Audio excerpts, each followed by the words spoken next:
नमस्कार दोस्तों, स्वागत है आपका TSGIT चैनल पे और आप देख रहे हैं विश्व ज्ञान। दोस्तों, भारत ने पूरी दुनिया के अंदर एक अपनी अलग सी छवि बना चुका है और इसके वजह से आज बहुतांश देश आज भारत के साथ में जुड़ना चाहते हैं। यही नहीं बल्कि बड़े बड़े अंतर्राष्ट्रीय संगठन या फिर क्षेत्रीय संगठन भी आज भारत को अपने संगठन का हिस्सा बनाना चाहते हैं ताकि उनका संगठन प्रभावशाली और शक्तिशाली भी हो। दोस्तों, हाल ही में अमेरिका के संसद के अंदर भारत को लेकर एक विशेष चर्चा चल रही है और वो चर्चा का विषय था कि भारत को भी नाटो का हिस्सा बनाया जाए। दोस्तों, इसके पहले दक्षिण कोरिया जो एशिया का सबसे पहला देश बन गया था जो नाटो का हिस्सा बना, लेकिन दोस्तों दक्षिण कोरिया ने भी नाटो का हिस्सा बनने के लिए स्व इच्छा दर्शाई थी और उसके बाद में कई सारे मिशनों के अंदर दक्षिण कोरिया के सैन्य साथ दे रहे थे। यहाँ तक कि उनके साइबर सिक्योरिटी के अंदर भी नाटो के सैन्य के साथ में मिलकर दक्षिण कोरिया ने कई सारे मिशन को अंजाम भी दिया और उसके बाद कई सालों के इंतजार के बाद में दक्षिण कोरिया को नाटो का हिस्सा बनाया गया। लेकिन दोस्तों, भारत ने कभी भी नाटो का हिस्सा बनने के लिए कोई भी इच्छा दर्शाई नहीं है और ना ही वो बनना चाहता है। लेकिन दोस्तों, अमेरिका यह चाहता है कि भारत नाटो का हिस्सा बने ताकि नाटो और भी शक्तिशाली और भी प्रभावशाली हो।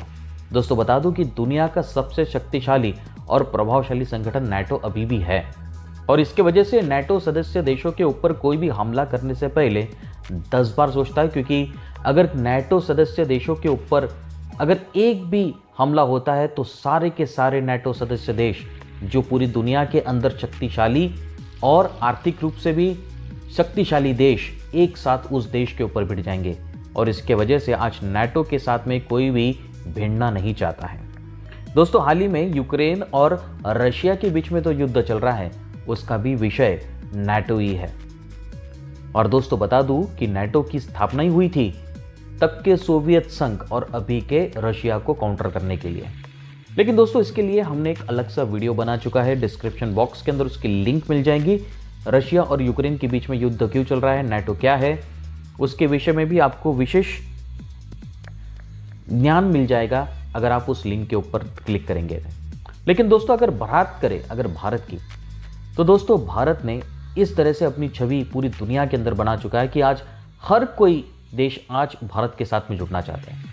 लेकिन दोस्तों, सिर्फ भारत ही नहीं बल्कि भारतीय वंश के लोगों ने भी अपना एक विशेष स्थान पूरी दुनिया के अंदर प्राप्त कर चुका है। दोस्तों, आज पूरी दुनिया के अंदर भारतीय वंश लोगों के ऊपर सबसे ज़्यादा विश्वास रखा जाता है और इसके वजह से आज बड़े बड़े मल्टीनेशनल कंपनियों के अंदर भी बड़े बड़े पदों यानी कि CEO के ऊपर भी आज भारतीय लोग विराजमान हैं। दोस्तों, यही नहीं बल्कि बड़े बड़े देशों के अंदर जितनी भी बड़ी बड़ी राजनीतिक पार्टियां हैं वहां पर भी भारतीय लोगों के ऊपर विशेष स्थान प्राप्त हुआ है और उनके ऊपर विश्वास भी दर्शाया जाता है। दोस्तों, यहाँ तक कि अमेरिका के उपराष्ट्रपति अध्यक्ष पद के ऊपर भी आज भारतीय वंश की महिला यानी कि कमला हैरिस विराजमान है। आने वाले वक्त में अगर आप किसी भी देश का राष्ट्रपति या प्रधानमंत्री के रूप में अगर किसी भारतीय वंश को देखते हैं तो ये कोई बड़ी बात नहीं रहेगी। दोस्तों, हाल ही में ब्रिटेन के अंदर भी प्रधानमंत्री पद को लेकर चुनाव चल रहे थे, तब सबसे पहला नाम लिया जा रहा था भारतीय वंश के व्यक्ति का यानी कि ऋषभ सुनक का। दोस्तों, बता दो कि ब्रिटेन के अंदर चांसलर रह चुके ऋषभ सुनक इस बार प्रधानमंत्री पद के लिए खड़े थे। और दोस्तों, बता दूं कि ऋषभ सुनक ये ब्रिटेन के अंदर रहने वाले तो हैं, लेकिन ये सनातन हिंदू धर्म को सबसे ज़्यादा मानते हैं। यहाँ तक कि उनके द्वार के ऊपर आम की पत्तियां लगी हुई है और द्वार के दोनों तरफ ओम और स्वस्तिक भी लगाया जा चुका है जो ब्रिटेन के अंदर स्थित है। और यही नहीं दोस्तों, उन्होंने अपने कई सारे भाषणों के अंदर इसका उल्लेख भी किया है और इसी की वजह से आज पूरे ब्रिटेन ही नहीं बल्कि कई सारे यूरोप देशों के अंदर उनकी लोकप्रियता बढ़ती जा रही है। हालांकि वो प्रधानमंत्री पद के लिए जीत नहीं पाए, लेकिन आने वाले वक्त में आप ऐसे ही किसी भारतीय को किसी भी देश का राष्ट्रपति और प्रधानमंत्री पद के ऊपर देख सकते हैं। और दोस्तों, उन सभी भारतीय वंश के लोगों का जिस तरह से प्रभाव पूरी दुनिया के अंदर बढ़ते जा रहा है, उसी चीज को देखते हुए आज पूरी दुनिया भारत को एक सुपर पावर की तरह देख रही है। लेकिन दोस्तों, भारत ने कभी भी अपने आप को सुपर पावर की तरह दिखलाया नहीं है, बल्कि भारत अपने आप को विश्व गुरु कहलाना ज़्यादा पसंद करता है। और दोस्तों, विश्व गुरु बनने के लिए भी भारत के पास में अभी पर्याप्त निर्णायक शक्ति न होने के कारण आज भी भारत विश्व गुरु बनने से काफ़ी दूर है। लेकिन दोस्तों, अगर भारत को विश्व गुरु बनना है तो भारत को एक ऐसे अंतर्राष्ट्रीय संगठन का हिस्सा बनना पड़ेगा जिस संगठन के अंदर अगर भारत कोई भी निर्णय लेता है तो अंतर्राष्ट्रीय स्तर के ऊपर जितने भी मान्यता प्राप्त राष्ट्र है उस लिए हुए निर्णय को मान्यता प्राप्त हो। और उसी के लिए भारत कई सालों से संयुक्त राष्ट्र के अंदर स्थायी सदस्यता और वीटो पावर जैसे अधिकार की मांग भी कर रहा है। हाल ही में संयुक्त राष्ट्र के अंदर प्रधानमंत्री मोदी जी ने भी इस बात का जिक्र किया कि संयुक्त राष्ट्र कई सारे अपने उद्देश्यों को पूरा नहीं कर पा रहा है। अगर संयुक्त राष्ट्र को अगर अपने उद्देश्यों को पूरा करना है तो उसको अपने अंदर बदलाव लाना बहुत ज़रूरी है, जिसके अंदर भारत को भी उसको हिस्सा देना ज़रूरी हो चुका है। क्योंकि अगर भारत अगर इस निर्णायक स्थिति के ऊपर आ जाता है तो संयुक्त राष्ट्र के कई सारे उद्देश्य को वो पूरी तरह से निभा भी सकता है और संयुक्त राष्ट्र और भी प्रभावशाली और प्रगत भी बन सकता है और शक्तिशाली भी बन सकता है। दोस्तों, बता दूं कि संयुक्त राष्ट्र के अंदर जितने भी स्थायी सदस्य देश हैं उसमें से 86 से 90% देश भी यह चाहते हैं कि भारत को संयुक्त राष्ट्र के अंदर स्थायी सदस्यता और तो और वीटो पावर जैसे अधिकार प्राप्त हो। लेकिन दोस्तों, ये संयुक्त राष्ट्र है क्या? तो दोस्तों, संयुक्त राष्ट्र ये एक अंतर्राष्ट्रीय संगठन है। संक्षिप्त रूप से इसे कई समाचार पत्र सारा भी लिखते हैं, जिसके उद्देश्य में उल्लेख है कि यह अंतर्राष्ट्रीय कानून को सुविधाजनक बनाने के सहयोग, अंतर्राष्ट्रीय सुरक्षा, आर्थिक विकास, सामाजिक प्रगति, मानव अधिकार, विश्व शांति के लिए कार्यरत है। संयुक्त राष्ट्र की स्थापना 24 अक्टूबर 1945 संयुक्त राष्ट्र अधिकार पत्र पर 50 से भी ज़्यादा देशों ने हस्ताक्षर होने के साथ हुई थी। दोस्तों, द्वितीय विश्व युद्ध के विजेता देशों ने मिलकर संयुक्त राष्ट्र को अंतर्राष्ट्रीय संघर्ष में हस्तक्षेप करने के उद्देश्य से स्थापित किया था। वे चाहते थे कि भविष्य में फिर कभी द्वितीय विश्व युद्ध की तरह के युद्ध न उभर आए। संयुक्त राष्ट्र की संरचना में सुरक्षा परिषद वाले सबसे शक्तिशाली देश यानी कि अमेरिका, फ्रांस, रूस, ब्रिटेन, चाइना और ऐसे कई सारे देश राष्ट्र शामिल हैं। वर्तमान में संयुक्त राष्ट्र में 193 राष्ट्र है।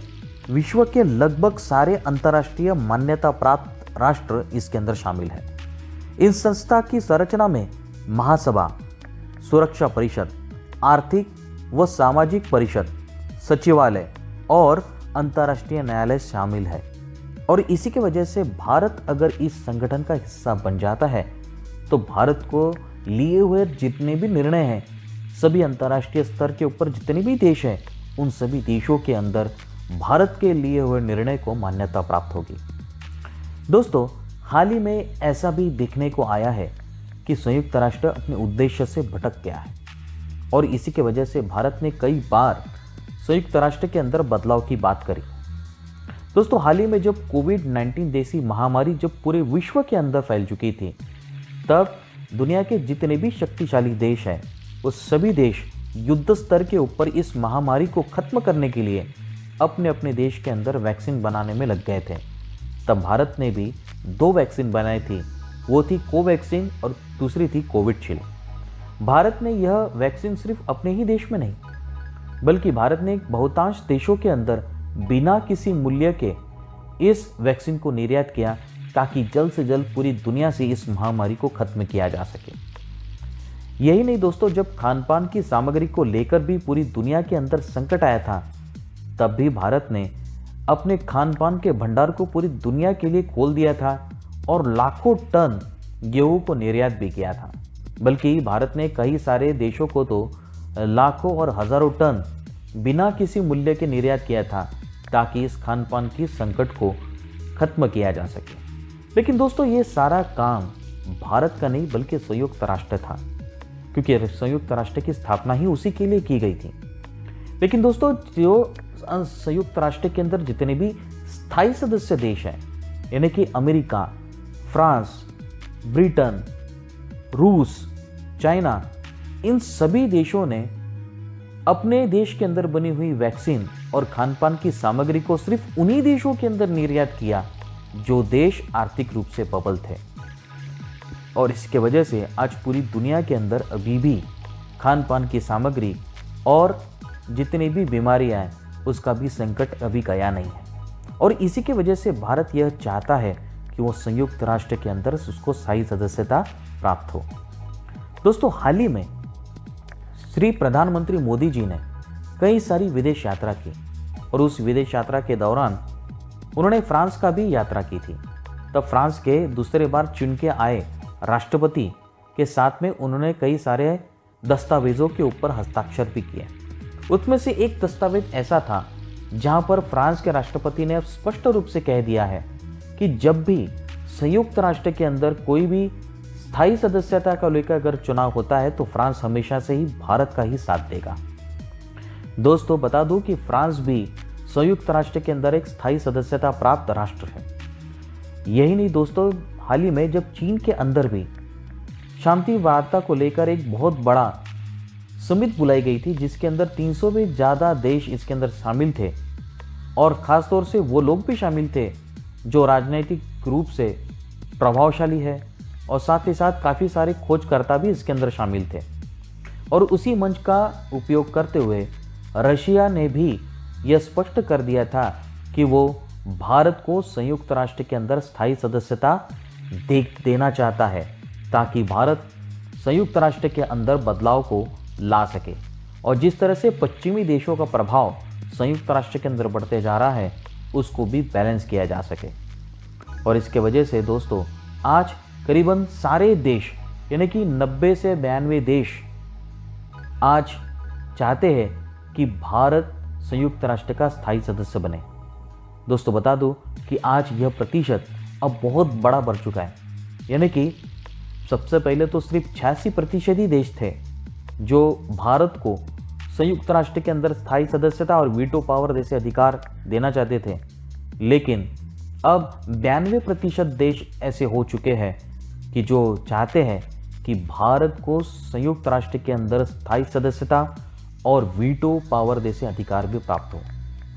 दोस्तों, हाल ही में जब एस जयशंकर जी जो विदेश मंत्री है भारत के, उन्होंने जब सऊदी अरब के अंदर अपना दौरा किया था तब उन्होंने यह स्पष्ट कर दिया है कि आने वाले वक्त में अब बहुत बड़ा बदलाव होने जा रहा है और संयुक्त राष्ट्र के अंदर यह बदलाव भारत के लिए बहुत ही अच्छा रहेगा क्योंकि अब भारत संयुक्त राष्ट्र के अंदर स्थायी सदस्यता और वीटो पावर जैसे अधिकार भी प्राप्त कर पाएगा।